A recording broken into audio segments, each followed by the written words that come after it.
स्वागत है आपका आपके चैनल द फाइट एग्जाम में। कोई भी एग्जाम को फाइट करने के लिए हमारे चैनल को ज़रूर सब्सक्राइब कीजिए। चलिए, हम लोग पढ़ रहे थे मैथ और इसमें मैं आपको फार्मूला पढ़ा रहा हूँ और यहाँ पे आज हम लोग घन का फार्मूला पढ़ने वाले हैं। ठीक है, तो पहले मैं आपको बताता हूँ कि अगर आपको घन बनाना होगा तो किस तरह से बनाएंगे वो मैं आपको बता देता हूँ। देखिए, यहाँ पे इस तरह से कुछ घन बनता है।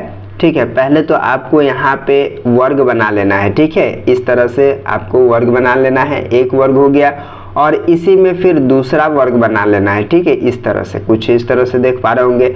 ठीक है, उसके बाद से जो है यहाँ से इसको मिला देना है, उसके बाद यहाँ पर जो है इसको मिला देना है और यहाँ पे जो है इसको मिला देना है, फिर यहाँ से इसको मिला देना है और यहाँ से इसको मिला देना है। देख पा रहे होंगे।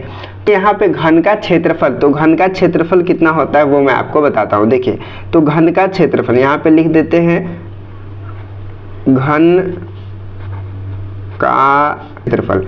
अगर घन का क्षेत्रफल की बात करेंगे तो कितना होगा, तो घन का क्षेत्रफल होता है 6 गुने भुजा स्क्वायर। ठीक है, 6 गुने भुजा का स्क्वायर। ठीक है, ये बात आप याद रखिएगा, 6 गुने भुजा का स्क्वायर, या फिर इसे हम 6 गुने एल स्क्वायर भी कहते हैं। ठीक है, दोनों तरीके से अब लिख सकते हैं, है ना। एल क्या है, एल भुजा है। ठीक है, हम मान सकते हैं, कोई दिक्कत नहीं है।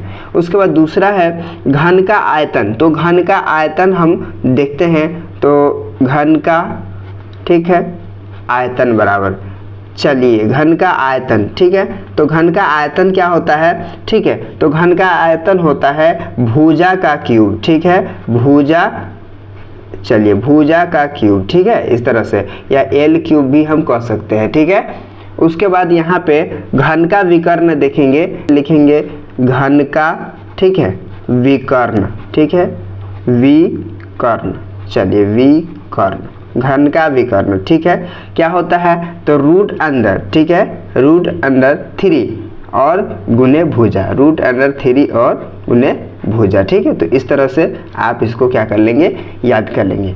ठीक है, यहाँ पे देखिए घन का क्षेत्रफल 6 गुने भुजा का स्क्वायर, यहाँ पे घन का आयतन भुजा का क्यूब और यहाँ पे घन का विकर्ण यानी कि रूट अंडर 3 गुने भुजा। ठीक है, तो इस तरह से आप बड़े ही इजी तरीके से क्या कर सकते हैं, याद कर सकते हैं। ठीक है।